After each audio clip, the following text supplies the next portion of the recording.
Tiffany Henyard's fall from power and into the cemetery business? Well, the signs have changed, literally. The ones that once proudly declared Mayor Tiffany Henyard now read Mayor Jason House. Just like that, Dalton has a new leader. Jason's in charge, and Tiffany's reign is over. No more supervisor, no more mayor, and definitely no more superstar. Honestly, with the way things are going, Tiffany might not even remain a free woman much longer. The signs bearing her name are coming down. Every last one of them. It's surreal. For years, she treated those signs like trophies. She'd drive past them with her daughter, pointing and saying, "Look, baby, you too can grow up to be a corrupt mayor. Just dream big and maybe steal a little." It was all jokes and flexing back then, even quipping that big dreams might land you a visit from the feds. Well, guess what? Here we are. Now, Jason House steps into the spotlight. Talk about a plot twist. The turnaround is almost poetic. The fall from grace couldn't be sharper. And yet somehow, Tiffany's legacy gets weirder the more you look at it. Let's talk about the cemetery. Yes, really. For years, Henyard has made bizarre public statements about burying people's loved ones. She called it good deeds. But let's be honest, it was giving more creepy side quests and community service. Where was she even finding all these people to bury? Every time she spoke, she sounded less like a mayor and more like a discount undertaker offering 2-for-1 plots and custom caskets. No one asked for it, but Tiffany made graveside assistance part of her unofficial platform. And just when you thought it couldn't get any weirder, a sign went up. Thornton Township Cemetery with Supervisor Tiffany A. Henyard written in bold underneath, like a horror movie twist. The joke suddenly felt a little too real. It's one thing to make offhand comments about funerals. It's another to slap your name on the front gate of the cemetery like it's your latest business venture. So what now? Is she the supervisor of souls? The CEO of Final Goodbyes? Because at this point, it looks like public service was just her side hustle and death care was the real plan all along. The tone she struck wasn't somber civic leader. It was crypt keeper chic. She didn't offer comfort. She offered plots.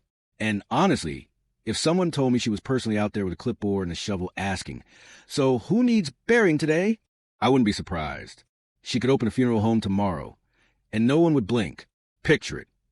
You walk into a quiet room, grief all over your face, and there she is, Tiffany Henyard at the front desk, hands folded, ready to guide you through your casket selection. She'd have pamphlets, packages, probably even a loyalty program every 5th funeral's free. She'd say with that familiar grin, "This isn't some outlandish sketch. This is the energy she's giving. Not mayoral, not administrative, but straight-up Grim Reaper with a municipal title." And let's talk about that cemetery sign again. Most cemetery signs say things like hours of operation or keep off the grass. This one, front and center, asterisk Supervisor Tiffany Henyard. Asterisk no subtlety. No shame. Just pure, I own this graveyard, vibes. It doesn't say, "Here lie our loved ones." It says, "Tiffany runs this graveyard too." It's unsettling. This wasn't a one-off. She's been talking about burying people for years, casually, publicly, almost like it was a flex. And now there's physical signage backing up the energy she's been putting out. People connect dots. When you're constantly saying things like, "I'll bury them," and then your name ends up on a cemetery entrance, you've officially crossed into villain origin story territory. There's no way this woman gets spooked in a graveyard. She probably considers it her second office. You can practically hear her. "I buried your grandma, your uncle, your neighbor." Oh, you didn't know you made it out? It's giving Undertaker. It's giving, "I don't flinch at funerals." It's giving, "I've got a headstone guy." At this point, if there's a vending machine in Thornton Township, we half expect to see her name etched into it. Sponsored by Tiffany Henyard. Snacks and souls available 24/7. Now, let's be fair. Everyone's allowed to reinvent themselves. And given the trajectory of her political career, maybe it's time Tiffany Henyard embraces what might be her true calling. Funeral services are recession-proof. People are always dying. It's one industry where she'll never run out of clients. So, Tiffany, if you're reading this, hear us out. You've already done the unofficial marketing. You've got the catchphrases, the graveyard signage, the flair for the dramatic. All you're missing is a funeral director's license and a catalog of caskets. You spent years talking about burying people. Maybe it's time to turn that eerie passion into a legitimate career path. Because one thing's for sure, your days of political power are over. The signs are down, the voters are fed up, and the era of Mayor Tiffany Henyard has officially reached its final resting place. The plot twist? You might just end up managing at Tiffany Henyard. From power trips to civic parking lots, asterisk, asterisk. This Coke machine brought to you by Supervisor Tiffany Henyard. That's the kind of energy she gave, like she personally supervised every bolt, bench, and blade of grass in the township. Her name was everywhere, slapped across signs, programs, and even cemeteries. And the wildest part? This didn't start recently. Let's rewind to 2018. Back then, Tiffany Henyard was just a trustee in the village of Dalton, but she wasn't content with that. No, her favorite hobby wasn't gardening or community outreach. It was dragging the sitting mayor at every possible opportunity. She went after him hard, not necessarily because she had better policies or ideas, but because she wanted the seat, the title, the power, the gavel. But here's the thing. When you fight that hard for position, you better be ready to lead. Tiffany didn't want to lead. She wanted to rule. She wanted the crown, not the responsibility that came with it. What makes it even worse is that she knew the system. As a former trustee, she understood exactly how village governance was supposed to work. Trustees exist to hold power accountable, to make informed decisions, and to ensure fairness. But once she claimed the mayor's office, she expected everyone to sit down, shut up, and rubber stamp her every reckless move. She surrounded herself with questionable hires, no background checks, no vetting, just loyalty. Some had rap sheets longer than their resumes.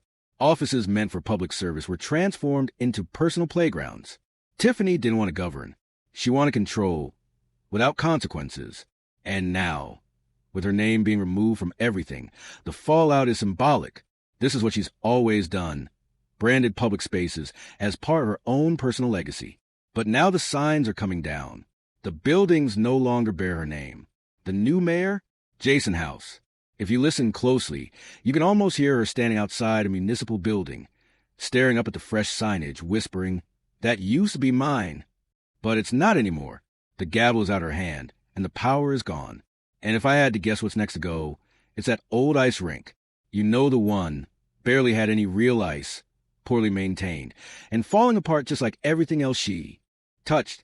It was more photo op than public asset, a vanity project, so she could point to it and say, "I named this after my daughter," because that's what it was all about. Tiffany proving to her daughter that she mattered, that she had power, that she could put her name on a building and call it legacy. But that's not legacy. That's just graffiti with a budget.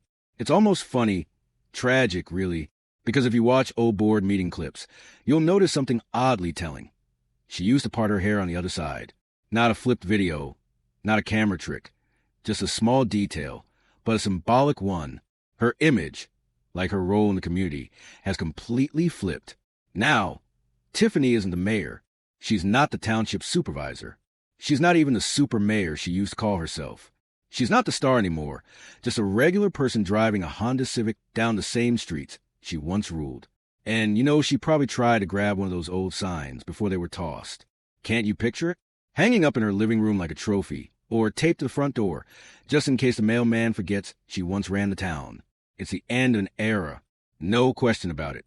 She had 4 years to build something real, something lasting, and instead, she burned through credibility like it was on clearance. She chased glory, but left scorched earth behind. But here's the question that won't leave my mind. Asterisk, will she still show up to public meetings? Asterisk, now that she's been stripped of her titles. Will she fade into the background? Or will she pull up to the town hall parking lot in that Civic, walking like nothing's changed, and sit in the audience arms crossed, waiting for her moment to stir the pot? Honestly, I wouldn't put it past her. Tiffany might be reckless, but one thing she's never lacked is boldness. She's the type to walk into that council room alone. No security detail, no entourage, just her head held high, like she still runs a place. She always acted like she needed protection. Bodyguards, tinted windows, dramatic entrances. But that was all theater. She didn't need security. She needed an audience. She wanted people to see her as powerful. That was a performance. Now the curtain's closed. The show is over. The spotlight has shifted, and the crown has been repossessed.